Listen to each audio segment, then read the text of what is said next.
নমস্কার বন্ধুরা, আমার ভিন্ন স্বাদ চ্যানেলে আপনাদের সবাইকে স্বাগত। আমার ভিন্ন স্বাদ চ্যানেলের পক্ষ থেকে আপনাদের রইল শুভ বিজয়ের প্রীতি ও শুভেচ্ছা। আজ আমি একটু আলাদা স্বাদের সুস্বাদু একটি রেসিপি নিয়ে হাজির হয়েছি। আজ দেখাবো সহজ উপায়ে কিভাবে অথেন্টিক অমৃতসরি ছোলে কুলচে বানানো যায়। এখানে প্রথমে আমি ছোলের জন্য নিয়েছি 500 গ্রাম কাবলি ছোলা, যেটা আমি প্রেসারে দিয়ে সিদ্ধ করে নেব। আর সিদ্ধ করার সময় দেব 1 চামচ হলুদ পাউডার এবং 1 চামচ নুন আর একটি টি ব্যাগ। টি ব্যাগটা দেওয়ার কারণ হলো এর কালারটা খুব সুন্দর আসে। এরপর তৈরি করে নেব একটি ছোলে মশলা। তার জন্য নিয়ে নেব 2 চামচ গোটা ধনে, 1 চামচ গোটা জিরে, 1.5 চামচ গোটা মৌরি, 1 চামচ গোলমরিচ, 2 ইঞ্চি দারচিনি, 2টো বড় এলাচ, 1/4 জায়ফল, 4-5টা লবঙ্গ, হাফ জয়িত্রী আর 2টো শুকনো লঙ্কা। এটাকে ড্রাই রোস্ট করে নিতে হবে এবং আরও কিছু উপাদান অ্যাড করতে হবে। দিয়ে দেব 1 চামচ আমচুর পাউডার, 1 চামচ হলুদ গুঁড়ো আর 1 চামচ কাশ্মীরি লঙ্কার গুঁড়ো। কিছুটা নাড়াচাড়া করে মশলাগুলো থেকে সুন্দর গন্ধ বেরোলে গ্রাইন্ডারে একবার ঘুরিয়ে নেব।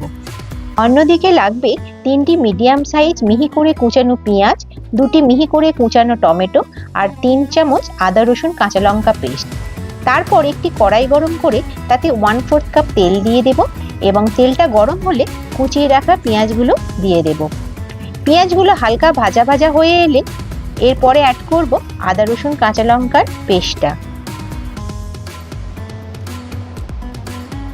তারপরে নাড়াচাড়া করে সুন্দর গন্ধ বেরোলে দিয়ে দেব টমেটোগুলো। এরপর ভালো করে কষাতে থাকবো এবং দিয়ে দেব 1/2 চামচের মতো নুন। কাবলি ছোলা সিদ্ধর মধ্যে আমি নুন দিয়েছিলাম, তাই নুনটা বুঝে দেবেন। এরপরে দিয়ে দেব তৈরি করে রাখা মশলাটার 3 চামচ। আবারও ভালো করে কষানো হয়ে গেলে সিদ্ধ করে রাখা কাবলি ছোলাটা এর মধ্যে অ্যাড করব। মশলার সাথে কাবলি ছোলাগুলোকে ভালো করে মিশিয়ে নেব এবং কাবলি ছোলা সিদ্ধর জলটাকে আমি এর মধ্যে দিয়ে দেব। ভালো করে মিশিয়ে এটাকে আমি ফুটতে দেব।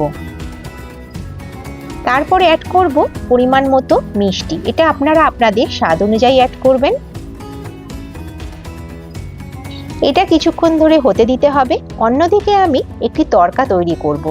একটি তড়কা প্যান নিয়ে আমি তাতে অ্যাড করব 2 চামচের মতো বাটার, 1 চামচের মতো কসুরি মেথি, 1 চামচ কাশ্মীরি মির্চ পাউডার। এটা একটু নাড়াচাড়া করে ছোলের মধ্যে আমি দিয়ে দেব আর দিয়ে দেব 1/2 কাপ কুচানো ধনেপাতা। এইভাবে কিন্তু আমার ছোলেটা সম্পূর্ণ রেডি হয়ে যাবে।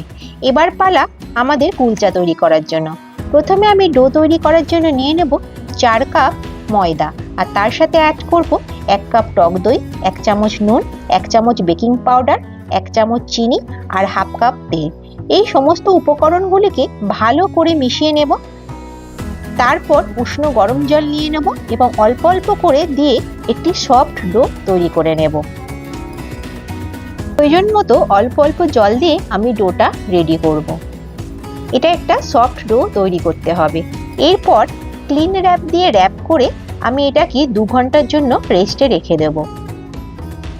যতক্ষণে এটা রেস্টে রাখবো ততক্ষণে আমরা একটি কুলচার স্টাফিং রেডি করে নেব। তার জন্য নিয়েছি 7-8টি সিদ্ধ করা আলু। তাতে দিয়ে দেব 2 চামচ নুন, 1 চামচ ধনিয়া পাউডার, 1 চামচ জিরা পাউডার, 1 চামচ গোলমরিচ গুঁড়ো আর 1 চামচ আদা বাটা আর 1 চামচ ভাজা মশলার গুঁড়ো আর 1/2 কাপ ধনেপাতা। এই সমস্ত উপকরণ ভালো করে মিশিয়ে রেডি করে নেব। 2 ঘন্টা পর ডোটা 2-1 মিনিটের জন্য আবার একটু নিট করে নেব। ডোটা আমার খুব সফট এবং ফ্লাফি হয়েছে। এবার ডোটা থেকে একটু বড় করে লেচি কেটে নেব আর সেই লেচির মধ্যে পুর ভরে তারপরে আমরা কুলচাটা রেডি করব। প্রথমে একটা করে লেচি নিয়ে একটু গোল করে বেলে নিয়ে তাতে বেশ খানিকটা আলুর পুর দিয়ে ভালো করে মুড়ে নেব। আমি এখানে ঠিক যেভাবে স্টাফিংটা ময়দার লেচির মধ্যে ভরেছি সেইভাবে বললে বেলার সময় কিন্তু একটুও বেরিয়ে যাবে না। এইভাবে প্রতিটা লেচির মধ্যে পুর ভরে এক এক করে রেডি করে নেব।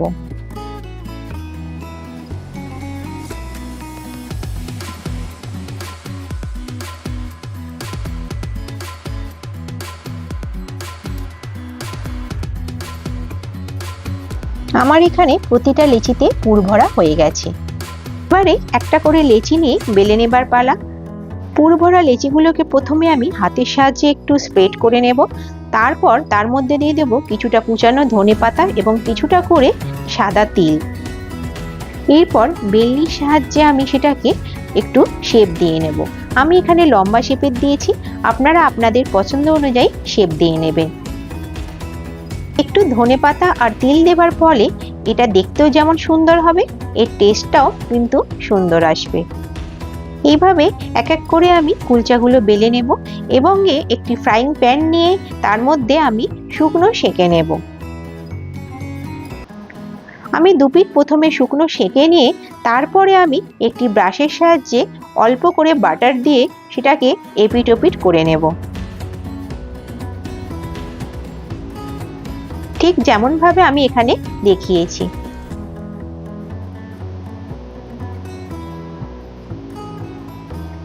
অল্প করে বাটার ব্রাশ করলে এটা বেশ ফুলে উঠবে এবং ভেতর থেকে একদম রেডি হয়ে যাবে এবং এটা খেতেও খুব সুস্বাদু হবে এবং একদম নরম তুলতুলে হবে। এইভাবে আমি সমস্ত কুলচাগুলো তৈরি করে নেব। এইভাবে সমস্ত কুলচাগুলো ভেজে নিলেই কিন্তু আমার গরম গরম পরিবেশনের জন্য একেবারে রেডি হয়ে যাবে অমৃতসরি ছোলে কুলচে। আমার কথা অনুযায়ী একবার অবশ্যই আপনারা এই রেসিপিটা বানিয়ে দেখবেন, আশা করি আপনাদের সবার খুব ভালো লাগবে। কুলচেগুলো দেখুন কতটা নরম এবং তুলতুলে হয়েছে, মুখে দিলে কিন্তু একেবারে মিলিয়ে যাবে। আমার করা এই রেসিপিগুলো যদি আপনাদের ভালো লেগে থাকে তবে অবশ্যই আমার চ্যানেলটি একটি সাবস্ক্রাইব করে দেবেন এবং লাইক দিতে আর বেল আইকনটা অন রাখতে কিন্তু ভুলবেন না।